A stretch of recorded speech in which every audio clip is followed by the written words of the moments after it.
बस प्रारंभ हुआ विश्वामित्र जी से। पहले विश्वामित्र ने समर्पण किया, फिर जनक ने समर्पण किया और अंत में परशुराम जी ने समर्पण किया। आप तीनों के क्रम पर दृष्टि डाल लीजिए। का विश्वामित्र जी ताड़का, विश्वामित्र जी प्रभु को लेकर के जा रहे थे और अचानक ताड़का सामने दिखाई पड़ी। विश्वामित्र जी ने प्रभु से अनुरोध किया, इसका वध कीजिए। और प्रभु ने बाण चला करके जब ताड़का का वध किया तो उन्होंने तत्काल उसी समय समर्पण पूरा कर दिया। वहां पर वो वाक्य आपको मिलेगा, तब ऋषि निज नाथ ही जिय चीन्ही और विद्या निधि कह विद्या दीनी। जनक जी विश्वामित्र के पास अनेक विद्याएं थी और जो ही ताड़का का वध हुआ उन्होंने अपनी विद्याओं को अर्पित कर दिया। पर शब्द बड़ा सुंदर चुना गया का एक तो नदी जल देती है हम लोगों को और एक नदी जल देती है समुद्र को, तो दोनों में तो अंतर है। हम लोगों को जल देती है तो हमारी प्यास बुझाने के लिए, लेकिन नदी से किसी ने पूछ दिया कि तुम्हारे पास तो जल है और हमारी प्यास बुझाती हो, तो तुम बह करके समुद्र की ओर क्यों चली जा रही हो? तुम हम लोगों की प्यास बुझाती रहो और जिधर रेगिस्तान हो उधर जाओ, समुद्र में तो जल ही जल भरा हुआ है, वहां जाने की क्या आवश्यकता? नदी ने कहा कि आपके प्यास बुझाने में तो हमें आनंद मिलता ही है, लेकिन मेरी प्यास भी तो बुझनी चाहिए और मेरी प्यास तो समुद्र में जाकर के ही मिट सकती है, अन्यत्र कहीं नहीं मिटेगी। और वो नदी जैसे समुद्र में जाकर के पूर्ण तृप्ति का अनुभव करती है, पूर्णता का अनुभव करती है, इसी प्रकार से विश्वामित्र की जो विद्या है वो विद्या निधि में जाकर के समर्पित हो गई और वो समर्पण की पूर्णता विश्वामित्र में हुई। विश्वामित्र के आनंद की सीमा नहीं रही। महाराज श्री जनक को जिस समय धनुष टूट गया, श्री सीता जी का समर्पण हुआ, तो महाराज जनक के प्रसन्नता की सीमा नहीं रही। और अंत में परशुराम जी आए, तो परशुराम जी के प्रसंग को साधारण व्यक्ति तो जिस अर्थ में लेता है वो तो उसका वास्तविक अर्थ नहीं। वैसे परशुराम प्रसंग में लोग बड़ा आनंद लेते। मैं नहीं जानता कि यह रामलीला होती है कि नहीं होती होगी, तो आपने देखा होगा कि जहां रामलीला होती है वहां रामलीला में जो दिन बहुत भीड़ के रहते हैं उसमें एक दिन लक्ष्मण और परशुराम के संवाद का भी दिन होता है। और दिन कम भीड़ होगी, पर जिस दिन परशुराम जी और लक्ष्मण का संवाद होगा, कानपुर वगैरह में तो रात रात भर दोनों का संवाद चलता है और भीड़ उमड़ पड़ती है। एक महात्मा ने तो जब लक्ष्मण परशुराम के संवाद में भीड़ देखी तो उन्होंने दुखी होकर के कहा कि इस भीड़ को देख के कितनी निराशा होती है। क्यों? उन्होंने कहा कि रामलीला में भी जिस दिन झगड़ा हो उसी दिन भीड़ ज्यादा हो, तो इसका अर्थ है कि रामलीला देखने में उतना आनंद नहीं आता जितना झगड़ा देखने में, नहीं तो और दिन भीड़ अधिक होनी चाहिए। और मैंने अपने गांव में भी अनुभव किया था। लड़कपन में एक स्थान पर महाभारत की कथा साल भर चलती रहती थी, पर श्रोताओं की संख्या जो है इतनी घटती बढ़ती थी। हाँ, जिस समय शांति पर्व आ जाता था तो गिने चुने 2-4 श्रोता दिखाई देते थे, और जहां युद्ध का प्रसंग आया, युद्ध पर्व आया, तो भीड़ उमड़ पड़ती थी। ये मानवीय मनोवृत्ति का परिचायक है कि व्यक्ति जो है का महाभारत और रामायण में भी अपने मनोवृत्ति के अनुकूल ही वस्तुएं घटनाएं ढूंढने की चेष्टा करता है। तो वस्तुतः लक्ष्मण परशुराम का संवाद जिस पद्धति से लोग देखते हैं का वो थोड़ी का वहां पर भी देखें। मैं आशा कर रहा हूं कि आप पूरी एकाग्रता से सुन रहे हैं। का विश्वामित्र ने भी अहमता और ममता दोनों का त्याग किया। उसमें सूत्र क्या है? क्षत्रिय से ब्राह्मण बने और ब्रह्मर्षि कहलाए और संसार में उनकी पूजा हुई। और वो ब्रह्मर्षि पद का उनके मन में बड़ा महत्व था। किंतु समर्पण की जीवन में पूर्णता तब हुई जब पहले अहमता गई और फिर ममता गई। कब? जब यज्ञ पूरा नहीं हो रहा है तब वो चिंता हो गई कि यज्ञ कैसे पूरा हो। और तब विश्वामित्र जी को ये पता चला कि हरि बिनु मरिहि न निश्चर पापी, बिना हरि के इन निशाचरों का विनाश नहीं होगा। और फिर विश्वामित्र जी सोचने लगे कि हरि मिलेंगे कहां। और आंख बूंद करके देखा तो विश्वामित्र जी की सारी अहमता दूर हो गई। क्या? जब देखा कि महाराज दशरथ के घर में ईश्वर ने जन्म लिया तो विश्वामित्र जी ने सिर पीट लिया। बोले, मैं जानता था कि ईश्वर क्षत्रिय के घर में आने वाला है, तो बेकारी ब्रह्मर्षि बनने के लिए इतना समय क्यों गंवाता? क्या रखा हुआ था इसमें? जब ईश्वर क्षत्रिय को मिल गया मुझसे पहले और ब्राह्मण बन करके मैं पिछड़ गया, तो ये तो हमारा सारा प्रयत्न का कोई अर्थ नहीं रखता। ब्रह्मर्षि कहलाने की इतनी लालसा थी कि संसार ने कह दिया, पर जब तक वशिष्ठ जी ने नहीं कह दिया तब तक विश्वामित्र को प्रसन्नता ली हुई। और विश्वामित्र और वशिष्ठ का झगड़ा प्रसिद्ध है। लेकिन ईश्वर ने क्षत्रिय के घर में सब उलट गया, राज्य छोड़ के वन में गए। तो भगवान ने कहा, मुझे पाना है तो वन को छोड़ के राज्य में चलिए। कब ब्राह्मण से क्षत्रिय बने, अब मुझे पाना है तो ब्राह्मण होकर के क्षत्रिय के घर में चलिए। और उससे भी बढ़िया व्यंग ईश्वर का क्या था? कब मुझे पाना है तो आप उस क्षत्रिय के घर में चलिए जिनके आचार्य वशिष्ठ है, जिनसे जीवन भर आपका झगड़ा रहा। ये सारा अहंकार छोड़ दीजिए तब मैं मिलूंगा। और विश्वामित्र जी ने पूरा अहम छोड़ दिया ब्राह्मणत्व का भी। पहले ब्राह्मणत्व के लिए प्रयत्न किया, तपस्या किया, और बाद में ब्राह्मणत्व का अभिमान छूट गया। और फिर तो गोस्वामी जी ने बहुत बढ़िया बढ़िया शब्द लिखे।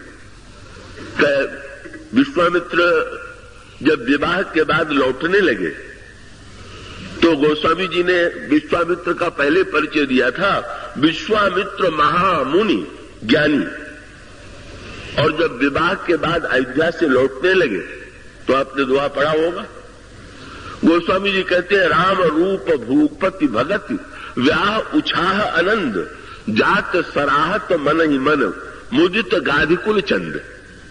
गाधे राजा के बेटे तो उन्नति हो गई कि अवनति हो गई? महामुनि से गाधे राजा के बेटे कहलाने लगे कि नहीं भाई, वो अहमता छूट गई। बोले, ठीक है, तपस्या के द्वारा मैंने ब्राह्मणत्व पा लिया, पर कितना सुख मिला।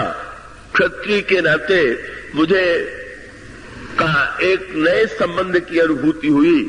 और अब मुझे ब्रह्मर्षि कहलाने की इच्छा नहीं है।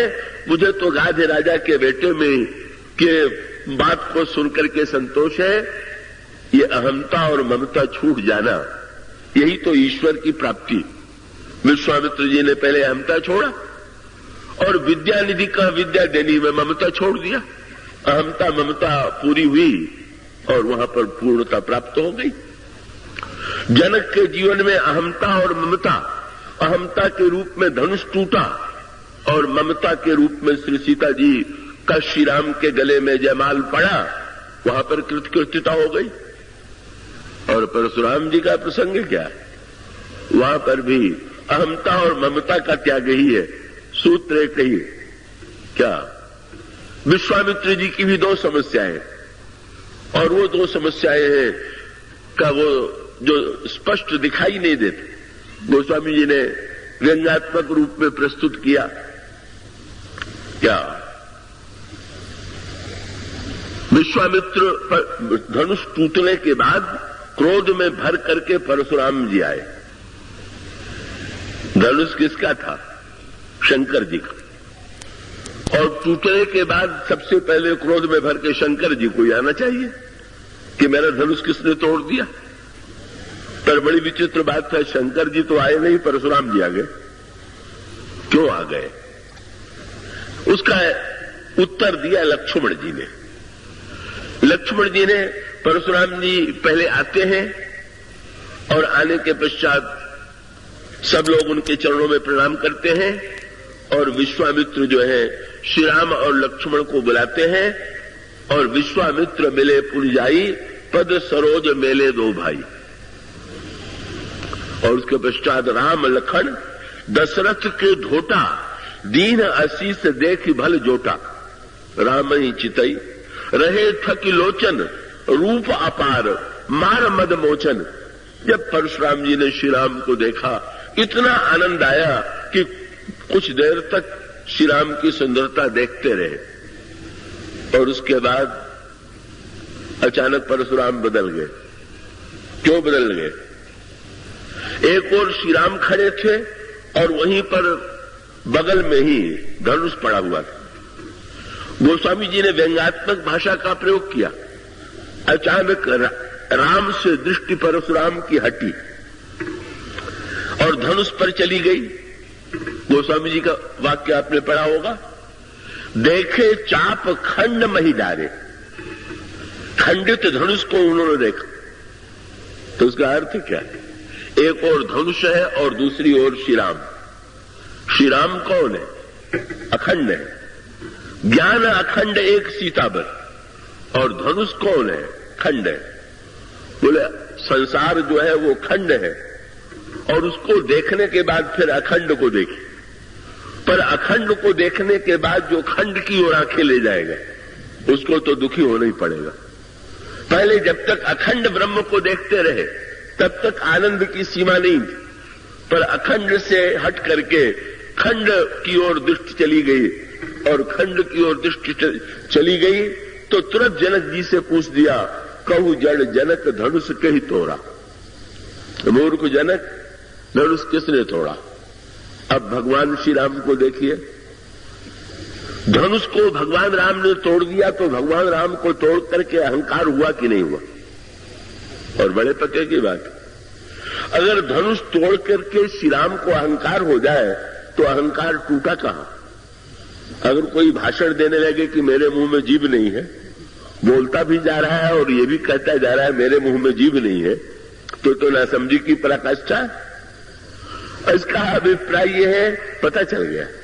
परशुराम जी ने जब पूछा तो भगवान राम कह सकते थे कि मैंने तोड़ा, पर मैं से नहीं टूटेगा। इसलिए भगवान श्री राम ने परशुराम जी को प्रणाम करके तुरंत कहा, नाथ शंभु धनु भंजनी हारा, हो यह को एक दास तुम्हारा। शंकर जी का धनुष तोड़ने वाला कोई आपका सेवक होगा। और आए सुकाह कहिए किन मोही, आप आज्ञा दीजिए। परशुराम जी तो समझ नहीं पाए कि तोड़ने वाले यही सज्जन, उनको बिल्कुल पता नहीं चला। श्री राम सामने खड़े हुए थे। श्री राम ये कह भी नहीं रहे कि मैंने तोड़ा। उनकी भाषा बड़ी चक्करदार है और वो लगता यह है कि परशुराम जी को तो लगा कि ये बालक इतना शीलवान है, ये किशोर जो है इतना शीलवान स्वभाव का है कि तोड़ने वाले को बचाने के लिए विनम्रता की वाणी बोल रहा है। और श्री राम में उनको लक्षण भी नहीं दिखाई दिया तोड़ने वाले का। एक तो उनके मन में कल्पना यह थी कि तोड़ने वाला जो था वो गर्व से सीना फुलाए खड़ा होगा, तो श्री राम तो शांत भाव से जो के तो खड़े, चारों ओर देखने लगे कि देखें सबसे अधिक सीना किसका फूला हुआ, तो कोई दिखाई ही नहीं दिया। फिर परशुराम जी सोचने लगे कि अच्छा मेरे आने के पहले जितना भी सीना फूला रहा हो, पर मेरे आने के बाद तो डर के मारे तोड़ने वाला कांप रहा हो। देखें कौन कांप रहा है, तो कांपने वालों की संख्या तो इतनी अधिक थी कि समझ में नहीं आता था कि इसमें तोड़ने वाला कौन हो सकता है।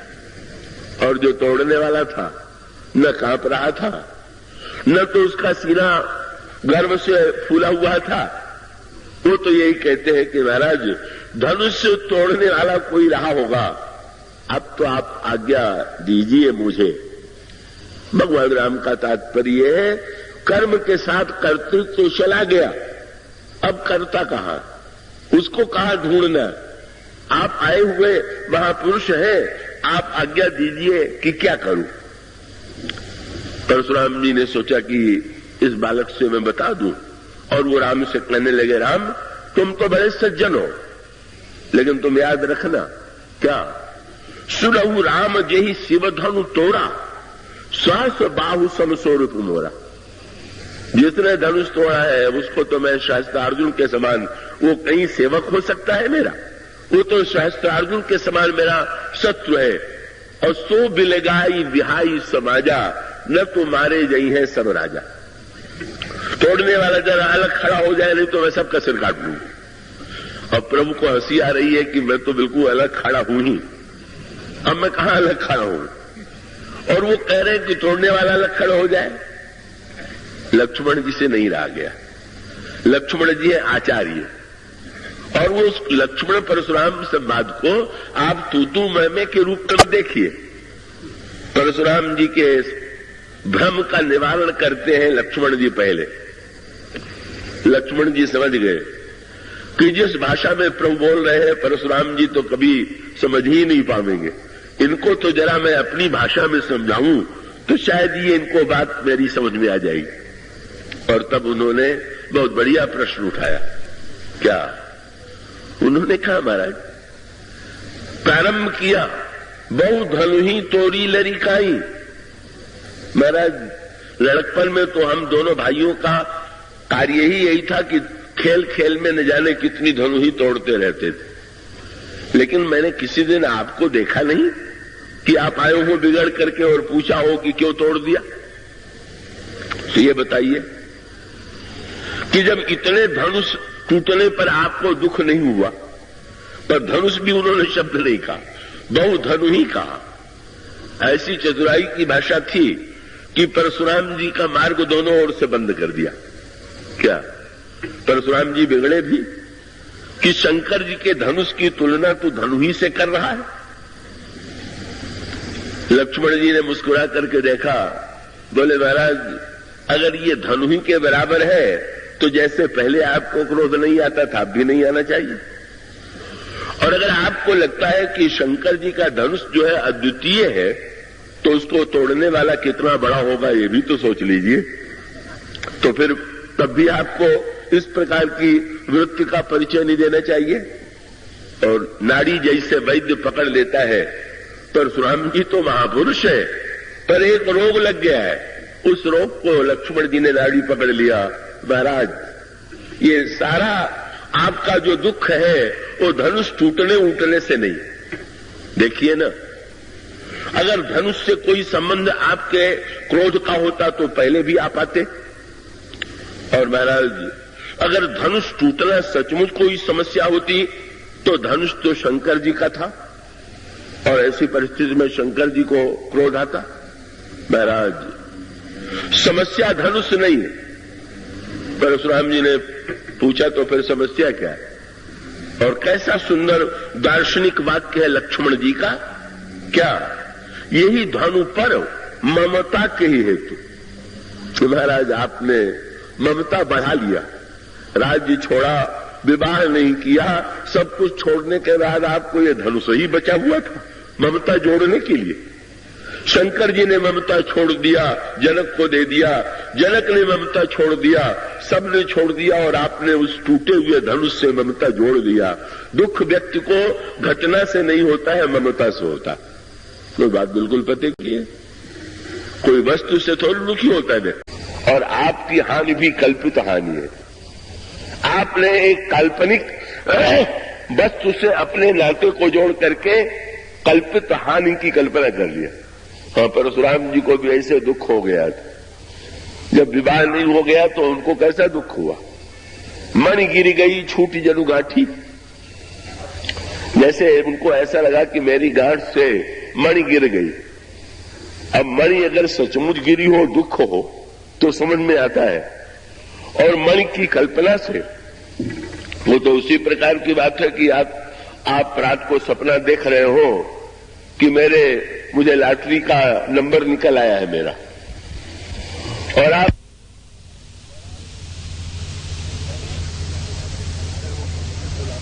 हूं कि मुझे तो लाखों रुपए का लाभ होने जा रहा था, तूने सत्यानाश कर दिया, मेरा बड़ा घाटा करा दिया। तो ये तो बचपने की पराकाष्ठा है। लक्ष्मण जी ने कहा, महाराज बस समस्या केवल इस बात की है, आपने खंडित संसार से, खंडित वस्तु से ममता जोड़ लिया और जोड़ करके आप ये समझ बैठे, अहमता की ओर भी संकेत कर दिया। क्या? जब वो कहने लगे कि मेरे इतिहास को जानता है कि नहीं जानता है, परशुराम विश्वामित्र जी से कहा, पहले इस लड़के को मेरा इतिहास बताओ। लक्ष्मण जी ने हंस करके कहा, महाराज क्या इतिहास है आपका? उनके अहमता पर लक्ष्मण जी ने कटाक्ष किया। क्या? परशुराम जी ने कहा, बाल ब्रह्मचारी अति कोही और विश्व विदित क्षत्रिय कुलद्रोही, जिसने सारे संसार से 21 बार क्षत्रियों को मिटा दिया, वो परशुराम में। लक्ष्मण जी को ऐसी हंसी आई जैसे कोई बच्चा आपके सामने का गणना अंक की करने लगे और 1 से प्रारंभ करके 20, 21 तक का अंक गिन करके गर्व से आपको देखे कि मुझे कितने अंक याद है। तो आपको हंसी आए बिना नहीं रहेगी, पर आप कह सकते हैं कि अच्छा चलो भाई, तुमने इतना अंक याद कर लिया। लक्ष्मण जी कौन है? ये साक्षात काल भगवान, अनंत भगवान जो है वही सृष्टि काल में प्रलय करने वाले काल। इसीलिए जब परशुराम जी ने कहा कि रे इंद्र बालक काल बस, तो लक्ष्मण जी को यह सोच करके हंसी आ गई कि आप अगर मुझे पहचानते होते तो मेरे लिए शब्द न कहते। काल क्या काल के बस में होगा? आप काल को ही डराने की चेष्टा कर रहे हैं। और संकेत क्या था? बोले, महाराज काल तत्व पर विचार कीजिए कि काल ने सारे संसार का संहार, ब्रह्मांड का प्रलय अनंत बार किया और अनंत से आप 21 अंक सुना रहे हैं।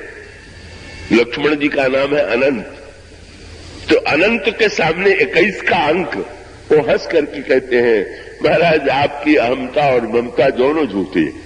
जो अहंकार आपने पाल लिया है, मैंने बहुत कर डाला है, वो भी किसी काम की बात नहीं, और जो आपने धनुष से ममता जोड़ दिया वो भी ठीक नहीं। और अंत में आप देखेंगे कैसी बढ़िया अहमता और ममता दोनों छूट गई। इसलिए परशुराम जी को बड़ी प्रसन्नता हुई। अगर परशुराम जी उसको समझते कि मैं हार गया, तब तो परशुराम जी के मन में क्रोध उत्पन्न होता, बदला लेने की वृत्ति उत्पन्न होती, पर नहीं, दोनों छूट गया कि नहीं छूट गया। जब भगवान श्री राघवेंद्र परशुराम जी से हाथ जोड़ करके बार बार कहा कि आप तो ब्राह्मण हैं, तो परशुराम जी बोल पड़े, निपट ही द्विज कर जानस्य मोही। मैं, बस सारे शब्दों के मूल में मैं जैसे विप्र सुनामू तो ही, कोप मोर अति घोर किसानू, समिधि सेन चित्रंग सहाई, महामहीप भय पशुआई। मैं ऐसा, मैंने ये किया, मैंने ये किया, मैंने ये किया। प्रभु बड़े मुस्कुराते हुए सुनते रहे, ऊपर हंसी भी नहीं आने दिया। अंत में भगवान श्री राघवेंद्र के वार्तालाप के अर्थ पर जब गहराई से परशुराम जी ने विचार किया, तो उनको लगने लगा कि अभी तक सुनने में ये जैसी ये भाषा लग रही थी, क्या लक्ष्मण और श्री राम के द्वारा जो कुछ कहा जा रहा था उसका अर्थ उतना ही तो नहीं है जो सुनने में लग रहा था। और तब सुने मृदु गूढ़ बचन रघुपति के, उघरे पटल परस उधर मति के। उनके बुद्धि के ऊपर जो आवरण छा गया था वो दूर हो गया। और तब परशुराम जी ने स्पष्ट शब्दों में कहा, राम रमापति कर धनु लेहू, खेचऊ चाप मिटे संदेह। राम मेरे पास विष्णु भगवान का धनुष है, अगर इस धनुष को तुम खींच करके चढ़ा दोगे तो मैं समझ लूंगा कि अवतार हो चुका और मेरा भ्रम दूर हो जाएगा। परिणाम क्या हुआ? भगवान राम ने एक अनोखा खेल किया, और वो अनोखा खेल क्या था? देत चाप आपू ही चली गए। वो भगवान राम ने धनुष लेने के लिए हाथ नहीं बढ़ाया, कभी कभी व्यक्ति को भ्रम होता है कि अगर कर्ता नहीं होगा तो कर्म कैसे होगा। परशुराम जी भी यही कह रहे थे कि अगर धनुष टूटा है तो राम ने तोड़ा होगा, और लक्ष्मण जी भी कहते हैं कि बिल्कुल नहीं, और भगवान राम ने भी कह दिया। महाराज उन्होंने कहा कि तुम्हें धनुष तोड़ करके अभिमान तो जरूर हुआ होगा, तो भगवान श्री राम ने यही कहा कि महाराज छूते ही टूट पिनाक पुराना, तो मैं के ही हेतु करूं अभिमान। मैं किस बात पर अभिमान करूं? कोई पुराना किला हो, आप देखने के लिए जाएं, उसको छुएं, उसी समय दीवार गिरने वाली थी, आपने छुआ, दीवार भी गिर पड़ी। अब आप घोषणा करने लगे कि मेरी भुजा में तो वो शक्ति आ गई है कि बड़े बड़े किले की दीवार को भी ढहा दे। प्रभु ने हंस करके कहा, महाराज वस्तु तो जो विनाशी है उसका समय पर विनाश होता है। अगर धनुष मैं तोड़ता तो जिस समय जनक ने प्रतिज्ञा की थी उसी समय तोड़ देता, लेकिन मैं बैठा हुआ था गुरुजी की आज्ञा के लिए, और गुरुजी भी इतनी देर क्यों कर रहे थे? क्या विश्वामित्र समय शुभ जानी, काल की प्रतीक्षा। महाराज धनुष तो समय पर मिटना था, संजोग ऐसा था कि जिस समय उसके टूटने का समय था गुरुजी ने मुझको भेज दिया। वो तो कोई भी छूता तो टूट जाता। तो ऐसी स्थिति में मुझे ये भ्रम थोड़ी है। ये बात अगर व्यक्ति समझ ले कि ये जो मैं में चिल्लाता रहता है व्यक्ति, ये मैं के द्वारा जो कुछ होता हुआ दिखाई देता है, ये काहे का मैं है, ये समय है, प्रारब्ध है। ये बातें मिल करके किसी व्यक्ति के द्वारा कुछ करा देती हैं और व्यक्ति अपने में मिथ्या गर्भ पाल लेता है। परिणाम क्या हुआ? भगवान राम ने परशुराम जी को दिखा दिया। अगर भगवान राम धनुष ले करके उसको चढ़ाते तो परशुराम जी कहते कि तुमने लिया और तुमने चढ़ाया, पर जब धनुष अपने आप चला गया और चढ़ भी गया, परशुराम जी समझ गए क्या कि प्रभु ने बता दिया कि जैसे बिना पकड़े बिना चढ़ाए चढ़ सकता है वैसे टूट भी सकता है, उसमें कुछ करने की आवश्यकता नहीं है। प्रभु ने प्रत्यक्ष दिखा दिया कि नहीं महाराज, कर्तृत्वहीन कर्म भी होता है। और फिर वो जो धनुष था, बस यही तो दो बात, मैं और मेरापन। धनुष में मेरापन था, विष्णु का धनुष मेरा धनुष है, और उस धनुष को लिए हुए थे। धनुष चला गया, और चला गया तो परशुराम जी ने पूछ दिया धनुष से कि तुम जाने के लिए इतने उतावले क्यों हो गए, अपने आप क्यों चले गए? तो धनुष ने परशुराम जी से कहा कि महाराज देखते नहीं है, एक जो है देर करने पर टूटा हुआ पड़ा, क्या मैं भी इसी तरह से टूट करके जाता? बढ़िया यही है कि बिना टूटे ही उनके हाथ में चला जाए। और साथ साथ अब कितनी अहमता और ममता छूट गई। धनुष श्री राम ने ले लिया, और कितने निरहंकारी परशुराम, उस समय विश्व के सबसे महान पुरुष जो सब उनकी पूजा और वंदना करते थे, पर इतनी बड़ी सभा में एक क्षत्रिय कुमार की स्तुति करना, जो भौतिक दृष्टि से क्षत्रिय कुमार है, अद्भुत। परशुराम जी की महानता केवल तू में आप न देखें, कितने अहमता और ममता रहित हो गए कि उन्होंने बड़ी सभा में धनुष जब चला गया तो वो तुरंत स्तुति करने लगे, और उन्होंने स्तुति करते हुए कहा, जय रघुवंश वनज बन भानु गहन धनुज कुल गहन कृषाणु, जय मदमोह को ब्रह्महारी विनयशील करुणा गुण सागर, जयति बचन रचना अति नागर, सेवक सुखद सुभद स्व अंगा, जय शरीर छवि कोट कोटि अनंगा, अनुचित बहुत कहूं अज्ञाता, क्षमहु क्षमा मंदिर दो भ्राता, और कही जय जय जय रघुकुल केतु, भृगुपति गए बनहि तप हेतु। ये आप इस पूरे जो अभी पंक्तियां मैंने पढ़ी है उसमें गिने तो परशुराम जी ने 9 बार जय जय जय 9 बार कहा। किसी ने परशुराम जी से पूछा, आपने 9 की ये जय की झड़ी क्यों लगा दिया? एक बार जय कह दिया, फिर जय जय, और अंत में भी 6 बार कहने के बाद जाते जाते भी 3 बार। परशुराम जी ने कहा कि श्री राम ने सब, जब मैंने ये कहा था तो प्रभु ने मुझसे, श्री राम ने ये कहा था कि नाथ एक गुण धनुष हमारे और 9 गुण परम पुनीत तुम्हारे। आप में 9 गुण है, मुझ में तो एक भी गुण नहीं। तो मैंने 9 बार जय शब्द करके कहा कि ये 9 गुण आप ले लीजिए, हमें तो खाली छोड़ दीजिए। अब ये 9 जय शब्द प्रयोग और की बस दोनों का त्याग हो गया। अपने ब्रह्मचर्य का जो अभिमान था, ब्राह्मणत्व का जो अभिमान था, त्याग का जो अभिमान था, छूट गया। और धनुष के रूप में जो ममता थी, अपना धनुष अर्पित कर दिया, ममता का अर्पण कर दिया। और ममता का अर्पण करने के पश्चात जो है, परशुराम जी जब प्रसन्न होकर के जा रहे थे तो आश्चर्य हुआ लोगों को। सभा में अगर कोई हार जाए तो उसको बड़ा अपमान का अनुभव होता है, और भरी सभा में हार गए और प्रसन्न है। किसी ने कहा धनुष भी आपसे छिन गया। परशुराम जी ने हंस करके कहा, बहुत दिन मैंने धनुष को बोझ की तरह ढोया, अब नया बोझ उठाने वाला आ गया तो मुझे निश्चिंत हो जाना चाहिए कि इसको बोझ को उठाने वाला आ गया कि मुझे चिंता होनी चाहिए। अब तो बोझ उतर गया। विश्वामित्र की अहमता ममता गई, जनक की अहमता ममता गई, परशुराम की अहमता ममता गई। और जब ये हो गया तो अब तो पूर्णता ही पूर्णता है। विश्वामित्र के जीवन में भी, जनक के जीवन में भी, परशुराम के जीवन में